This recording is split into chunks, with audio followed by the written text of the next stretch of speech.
ಎಲ್ಲರಿಗೂ ನಮಸ್ಕಾರ. ಮೀನ ರಾಶಿಯ 2025ನೇ ವರ್ಷದ ಯುಗಾದಿ ವರ್ಷ ಭವಿಷ್ಯ ಹೇಗಿದೆ? ಮೀನ ರಾಶಿಯವರಿಗೆ 2025ನೇ ವರ್ಷದಲ್ಲಿ ಯಾವೆಲ್ಲ ಶುಭ ಫಲಗಳು ದೊರೆಯಲಿದೆ, ಯಾವೆಲ್ಲ ಅಶುಭ ಫಲಗಳು ಬರಲಿದೆ, ಅಶುಭ ಫಲಗಳಿಗೆ ಪರಿಹಾರಗಳೇನು ಎಂಬುದರ ಬಗ್ಗೆ ಈ ವಿಡಿಯೋದಲ್ಲಿ ನೋಡೋಣ ಬನ್ನಿ. ಅದಕ್ಕೂ ಮುನ್ನ ನೀವೇನಾದರೂ ಮೀನ ರಾಶಿಯವರಾಗಿದ್ದರೆ, ದೇವರು ಮತ್ತು ಜ್ಯೋತಿಷ್ಯ ಶಾಸ್ತ್ರವನ್ನು ನಂಬುವುದಾದರೆ ಈ ವಿಡಿಯೋಗೆ ಈಗಲೇ ಒಂದು ಲೈಕ್ ಕೊಡಿ ಮತ್ತು ತಪ್ಪದೇ ನಮ್ಮ ATV ಕರ್ನಾಟಕ ಯೂಟ್ಯೂಬ್ ಚಾನಲನ್ನು ಸಬ್ಸ್ಕ್ರೈಬ್ ಮಾಡ್ಕೊಳ್ಳಿ. ನಿಮ್ಮ ಜೀವನದಲ್ಲಿ ಯಾವುದೇ ಸಮಸ್ಯೆ ಇದ್ದರೂ ಕೂಡ ಡಿಸ್ಪ್ಲೇ ಆಗುತ್ತಿರುವ ಗುರೂಜಿ ನಂಬರ್ಗೆ ಕರೆ ಮಾಡಿ ಶಾಶ್ವತವಾದಂತಹ ಪರಿಹಾರ ಅನ್ನೋದನ್ನು ಖಂಡಿತವಾಗ್ಲೂ ಕಂಡುಕೊಳ್ಳಿ. ಇನ್ನು ಶ್ರೀವಸು ನಾಮ ಸಂವತ್ಸರದ ಪ್ರಕಾರ ಮೀನ ರಾಶಿಯವರ ಶುಭ ಫಲಗಳ ಬಗ್ಗೆ ಮಾತನಾಡೋಣ. ಮೀನ ರಾಶಿಯವರಿಗೆ ಸಾಡೆ ಸಾತಿ ಅನ್ನೋದು 2ನೇ ಹಂತಕ್ಕೆ ಬರುತ್ತೆ.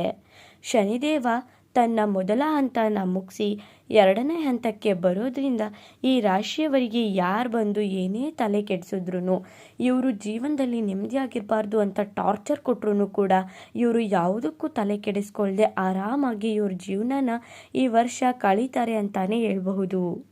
ಮೀನ ರಾಶಿಯವರು ಇದಕ್ಕಿಂತ ಇನ್ನೊಂದು ಏನು ಬಯಸ್ತೀರಾ ಅಲ್ವಾ? ಯಾವ ವಿಚಾರಕ್ಕೂ ತಲೆ ಕೆಡಿಸ್ಕೋಬಾರ್ದು. ಹಾಗೆ ಯಾವುದೇ ರೀತಿಯಾದಂತಹ ಜನಗಳು ಬಂದು ತಲೆ ಕೆಡಿಸಿದ್ರು ಕೂಡ ನೀವು ತಲೆ ಕೆಡಿಸ್ಕೊಳ್ದೇ ಇರೋ ಥರ ಜೀವನನ ನೆಮ್ಮದಿಯಿಂದ ಕಳೆಯುವಂತಹ ಸಮಯ ನಿಮ್ಮದಾಗಿತ್ತು. ಇನ್ನು ನಿಮ್ಮ ಆದಾಯಕ್ಕೆ ಸರಿಯಾಗಿ ಖರ್ಚುಗಳು ಬರಬಹುದು. ಈ ರಾಶಿಯವರು ಎಷ್ಟು ದುಡಿತಾರೋ ಅಷ್ಟೇ ಖರ್ಚುಗಳು ಕೂಡ ಬರುತ್ತೆ. ಇವರು ದುಡಿದಿರೋ ಹಣನ ಈ ವರ್ಷ 1 ರೂಪಾಯಿನೂ ಕೂಡ ಇವರು ಹೂಡಿಕೆ ಮಾಡ್ಕೊಳ್ಳೋಕ್ಕಾಗೋಲ್ಲ. ಆ ರೀತಿಯಾಗಿ ಈ ರಾಶಿಯವರಿಗೆ ಖರ್ಚುಗಳು ಅನ್ನೋದು ಹೆಚ್ಚಾಗುತ್ತೆ. ಇನ್ನು ಹಣಕಾಸಿನ ವಿಚಾರದಲ್ಲಿ ಕಷ್ಟ ಅನ್ನೋದು ಬರೋದಿಲ್ಲ. ಇವ್ರು ದುಡಿಯೋ ಹಣ ಕರೆಕ್ಟಾಗಿ ಖರ್ಚಾಗ್ಬಿಡೋದ್ರಿಂದ ಇವ್ರಿಗೆ ಕಷ್ಟ ಅನ್ನೋದು ಬರಲ್ಲ. ಬೇರೆಯವ್ರ ಹತ್ರ ಕೈ ಚಾಚಬೇಕು ಅನ್ನೋಂತಹ ಸಂದರ್ಭ ಕೂಡ ಎದುರಾಗಲ್ಲ. ಇವರು ಖಂಡಿತವಾಗ್ಲೂ ಕೂಡ ಹಣಕಾಸು ಎಷ್ಟು ಬರುತ್ತೋ, ಇವತ್ತು ಎಷ್ಟು ದುಡಿತೀವೋ ಅಷ್ಟು ತಿನ್ನಬೇಕು ಅನ್ನೋ ಥರ ಜೀವನನ ಈ ವರ್ಷ ನಡೆಸ್ತಾರೆ. ಹೂಡಿಕೆ ಅನ್ನೋದಾಗಲ್ಲ, ಸಾಲನೂ ಕೂಡ ಮಾಡ್ಕೊಳ್ಳಲ್ಲ. ಉದ್ಯೋಗ ವ್ಯಾಪಾರದ ಲಾಭದಿಂದ ಖಂಡಿತವಾಗ್ಲೂ ಕೂಡ ಇವರು ಏಳಿಗೆನ ಕಾಣ್ತಾರೆ. ಈ ರಾಶಿಯವರು ಮಾಡುವಂತಹ ಯಾವುದೇ ಕೆಲಸ ಇರಲಿ ಅಥವಾ ಯಾವುದೇ ವ್ಯಾಪಾರ ವ್ಯವಹಾರಗಳಿರಲಿ, ಅದು 10 ರೂಪಾಯಿಯಿಂದ 10,000ನೇ ಆಗಿರಬಹುದು. ಅಂತಹ ಉದ್ಯೋಗ ವ್ಯಾಪಾರದಲ್ಲಿ ಲಾಭ ಅನ್ನೋದನ್ನು ಕಾಣ್ತೀರಾ. ಈ ಲಾಭ ಅನ್ನೋದನ್ನು ಕಾಣಿ ಈ ರಾಶಿಯವರು ಮನೆ ಖರೀದಿಸುವಂತಹ ಯೋಗನೂ ಕೂಡ ಪಡ್ಕೋತಾರೆ. ಇವ್ರಿಗೆ ಬರುವಂತಹ ಲಾಭದಿಂದ ಇವರು ಇಷ್ಟು ವರ್ಷ ಅಚ್ಚಿಟ್ಟು ಬಚ್ಚಿಟ್ಟು ಇಟ್ಕೊಂಡಿರ್ತಾರಲ್ಲ, ಆ ಹಣದಲ್ಲಿ ಈ ವರ್ಷ ನೀವು ಮನೆಯನ್ನು ಖರೀದಿಸುವಂತಹ ಯೋಗ ಅನ್ನೋದು ಮೀನ ರಾಶಿಯವರಲ್ಲಿ ಕಾಣ್ತಿದೆ. ಇನ್ನು ವಿದ್ಯಾರ್ಥಿಗಳು ಉನ್ನತ ವಿದ್ಯಾಭ್ಯಾಸ ಅನ್ನೋದನ್ನು ಮಾಡ್ತಾರೆ. ವಿದ್ಯಾರ್ಥಿಗಳು ಉನ್ನತವಾದಂತಹ ಉಜ್ವಲವಾದಂತಹ ಭವಿಷ್ಯ ಅನ್ನೋದನ್ನು ನೀವು ಪಡ್ಕೊಳ್ತೀರಾ. ವಿದ್ಯಾಭ್ಯಾಸದಲ್ಲಿ ಯಾವುದೇ ರೀತಿಯಾದಂತಹ ತೊಂದರೆಗಳು ಬರುವುದಿಲ್ಲ. ವಿದ್ಯಾರ್ಥಿಗಳು ಯಾವುದಾದ್ರೂ ಎಕ್ಸಾಮ್ ಬರೀಬೇಕು ಅಂದರೆ ಉತ್ತಮ ರೀತಿಯಲ್ಲಿ ಓದ್ಕೋತಾ ಇರ್ತಾರೆ. ಹಾಗೆಯೇ ಉತ್ತಮ ರೀತಿಯಲ್ಲಿ ಎಕ್ಸಾಮ್ನ ಬರೀತಾರೆ. ಅಥವಾ ವಿದೇಶಕ್ಕೆ ಹೋಗಿ ಏನಾದರೂ ವಿದ್ಯಾರ್ಥಿಗಳು ಓದ್ಕೋಬೇಕು ಅಂತ ಅಂತಿದ್ರೆ, ಹೈಯರ್ ಎಜುಕೇಷನ್ ಮಾಡಬೇಕು ಅಂತ ಅಂದ್ಕೊಂಡಿದ್ರೆ ಖಂಡಿತವಾಗ್ಲೂ ಅದು ಈ ವರ್ಷ ಸಾಧ್ಯವಾಗುತ್ತೆ. ಜವಾಬ್ದಾರಿ ಅನ್ನೋದು ಈ ರಾಶಿಯವರಿಗೆ ಈ ವರ್ಷ ಹೆಚ್ಚಾಗುತ್ತೆ. ಕುಟುಂಬದವ್ರ ಜವಾಬ್ದಾರಿ, ಹೆಂಡತಿ ಜವಾಬ್ದಾರಿ ಅಥವಾ ಗಂಡನ ಜವಾಬ್ದಾರಿ, ಈ ರೀತಿಯಾಗಿ ಎಲ್ಲರ ಜವಾಬ್ದಾರಿ ಅನ್ನೋದು ಈ ರಾಶಿಯವರ ಹೆಗಲ ಮೇಲೆ ಈ ವರ್ಷ ಬೀಳುತ್ತೆ. ಹಾಗಾಗಿ ಜವಾಬ್ದಾರಿ ಅನ್ನೋದು ಕೂಡ ಹೆಚ್ಚಾಗುತ್ತೆ. ಇನ್ನು ನಿಮ್ಮ ಸಾಮರ್ಥ್ಯ ಕೂಡ ಹೆಚ್ಚಾಗುತ್ತೆ. ನಿಮ್ಮ ಸಾಮರ್ಥ್ಯ ಹೆಚ್ಚಾಗುತ್ತೆ ಅಂದರೆ ನೀವು ಎಲ್ಲವನ್ನು ಕೂಡ ಮಾಡ್ತೀರಾ. ಯಾಕಂದರೆ ಜವಾಬ್ದಾರಿ ಜಾಸ್ತಿ ಇದೆಯಲ್ಲ, ಹಾಗಾಗಿ ನೀವು ನಿಮ್ಮ ಕುಟುಂಬದ ಕಡೆನೂ ಫೋಕಸ್ ಮಾಡಬೇಕು, ಈ ಕಡೆ ಕೆಲಸದ ಕಡೆನೂ ಫೋಕಸ್ ಮಾಡಬೇಕು. ಹಾಗಾಗಿ ನಿಮ್ಮ ಸಾಮರ್ಥ್ಯ ಅನ್ನೋದು ಹೆಚ್ಚಾಗುತ್ತೆ. ಉದ್ಯೋಗದಲ್ಲಿ ಬದಲಾವಣೆ ಅನ್ನೋದು ಕಾಣುತ್ತೆ. ಉದ್ಯೋಗದಲ್ಲಿ ನೀವೇನಾದರೂ ಬದಲಾವಣೆ ಮಾಡ್ಕೋಬೇಕು ಅಂತ ಅಂದ್ಕೊಂಡಿದ್ರೆ ಖಂಡಿತವಾಗ್ಲೂ ಕೂಡ ಉದ್ಯೋಗದಲ್ಲಿ ಬದಲಾವಣೆ ಅನ್ನೋದನ್ನು ನೀವು ಜಾರಿಗೆ ತರಬಹುದು. ಉದ್ಯೋಗ ಬದಲಾವಣೆಯಿಂದ ಉತ್ತಮವಾದಂಥ ಲಾಭಾಂಶ ಅನ್ನೋದು ನಿಮ್ಮದಾಗುತ್ತೆ. ಇನ್ನು ನಿಮ್ಮ ಎಲ್ಲ ಕೆಲಸದಲ್ಲೂ ಕೂಡ ಅದ್ಭುತವಾದಂತಹ ಧೈರ್ಯ ಅನ್ನೋದನ್ನು ತೋರಿಸ್ತೀರಾ. ನಿಮಗೆ ಯಾವುದೇ ಕೆಲಸ ಕೊಡಲಿ, ಏನೇ ಒಂದು ಕೆಲಸ ಕೊಟ್ಟರು ಕೂಡ ಅದನ್ನು 100% ಎಫರ್ಟ್ ಹಾಕಿ ಮಾಡ್ತೀರಾ. ಹಾಗಾಗಿ ನಿಮ್ಮ ಸಾಮರ್ಥ್ಯ, ನಿಮ್ಮ ಧೈರ್ಯ ಅನ್ನೋದನ್ನು ಪ್ರಜೆಗಳು ಮೆಚ್ಕೋತಾರೆ, ನಿಮ್ಮ ಓನರ್ಗಳು ಮೆಚ್ಕೋತಾರೆ ಅಂತಾನೆ ಹೇಳ್ತೀನಿ. ಇನ್ನು ದೇವರ ಕೆಲಸ ಮಾಡುವವರಿಗೆ ಉತ್ತಮವಾದಂತಹ ಆದಾಯ ಅನ್ನೋದು ಇರುತ್ತೆ. ದೇವರ ಮೊರೆ ಹೋಗಿ ದೇವಸ್ಥಾನದಲ್ಲಿ ಕೆಲಸ ಮಾಡೋರು, ಈ ರೀತಿಯಾಗಿ ಕೆಲಸ ಮಾಡೋರಿಗೆ ಖಂಡಿತವಾಗ್ಲೂ ಕೂಡ ಈ ವರ್ಷ ಆದಾಯ ಅನ್ನೋದು ಹೆಚ್ಚಾಗುತ್ತೆ. ವಿದೇಶಕ್ಕೆ ಹೋಗುವಂತಹವರ ಕನಸು ನನಸಾಗುತ್ತೆ. ಯಾರಾದರೂ ವಿದೇಶಕ್ಕೆ ಹೋಗಬೇಕು ಟ್ರಿಪ್ ಮಾಡಿಕೊಂಡು ಅಂತ ಅಂದ್ಕೊಂಡಿದ್ರು ಕೂಡ ಅದಾಗುತ್ತೆ. ಅಥವಾ ನಾನು ವಿದೇಶಕ್ಕೆ ಹೋಗಿ ಕೆಲಸನ ಮಾಡಬೇಕು ಅಂತ ಅಂದ್ಕೊಂಡಿದ್ರು ಆಗುತ್ತೆ. ಇಲ್ಲ ವಿದೇಶಕ್ಕೆ ಹೋಗಿ ಎಜುಕೇಷನ್ ಮಾಡಬೇಕು ಅಂತ ಅಂದ್ಕೊಂಡಿದ್ರು ಕೂಡ ಈ ಮೀನರಾಶಿಯವರಿಗೆ ಆಗುತ್ತೆ. ಇನ್ನು ನಿಮ್ಮ ವೃತ್ತಿ ಜೀವನ ಉತ್ತಮವಾಗಿರುತ್ತೆ. ನೀವು ಮಾಡುವಂತಹ ಕೆಲಸದಲ್ಲಿ ಉತ್ತಮವಾದಂತಹ ಜೀವನ ಅನ್ನೋದನ್ನು ನೀವು ಕಾಣ್ತಾ ಇರ್ತೀರಾ.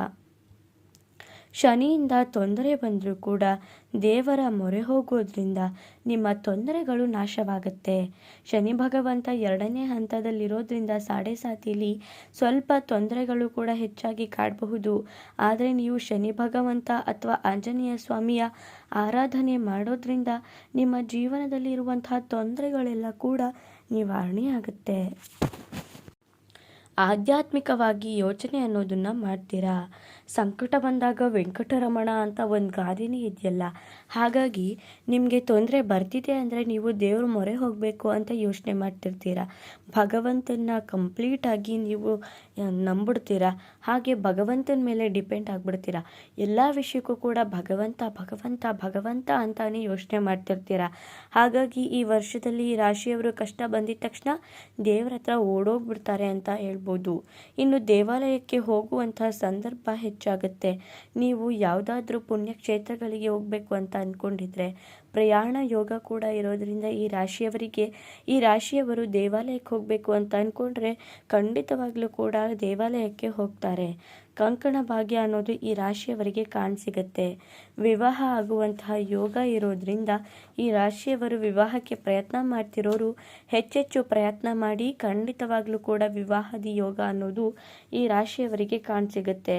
ನೋಡಿದ್ರಲ್ಲ, ಇಷ್ಟೆಲ್ಲ ಶುಭ ಫಲ ಅನ್ನೋದು ಈ ರಾಶಿಯವರಿಗೆ ಇದೆ. ಇನ್ನು ಅಶುಭ ಫಲಗಳ ಬಗ್ಗೆ ಮಾತಾಡೋದಾದರೆ ಸಣ್ಣ ಪುಟ್ಟ ಒತ್ತಡಗಳು ಅನ್ನೋದು ಹೆಚ್ಚಾಗುತ್ತೆ. ಹಾಗಾಗಿ ಈ ರಾಶಿಯವರು ಯಾವುದೇ ಕಾರಣಕ್ಕೂ ಕೂಡ ಕುಗ್ಗಬಾರ್ದು. ಜೀವನದಲ್ಲಿ ಕಷ್ಟ ಸುಖ ಅನ್ನೋದು ಒಂದು ನಾಣ್ಯ ಇದ್ದಂತೆ, ನಾಣ್ಯದ 2 ಮುಖಗಳಿದ್ದಂತೆ. ಹಾಗಾಗಿ ಎರಡನ್ನೂ ಕೂಡ ಸರಿಸಮಾನವಾಗಿ ನೋಡಬೇಕು. ನೀವು ಕಷ್ಟ ಬಂತು ಅಂತ ಯೋಚನೆ ಮಾಡಿಕೊಂಡು ಡಿಪ್ರೆಷನ್ಗೆ ಹೋದರೆ ನಿಮ್ಮ ಆರೋಗ್ಯನೇ ಹಾಳಾಗುವುದು. ದುಶ್ಚಟದಿಂದ ದೂರ ಇರಬೇಕು. ಇದೇ ಮೇನು ಈ ಮೀನರಾಶಿಯವರಿಗೆ. ಮೀನರಾಶಿಯವರು ಈ ದುಶ್ಚಟದಿಂದ ದೂರ ಇದ್ದರೆ ನಿಮಗೆ ಶುಭ ಫಲ ಅನ್ನೋದು ಹೆಚ್ಚಾಗುತ್ತೆ. ನಿಮ್ಮ ಜೀವನನ ಉತ್ತಮ ರೀತಿಯಲ್ಲಿ ಮಾಡ್ಕೊಳ್ತೀರಾ.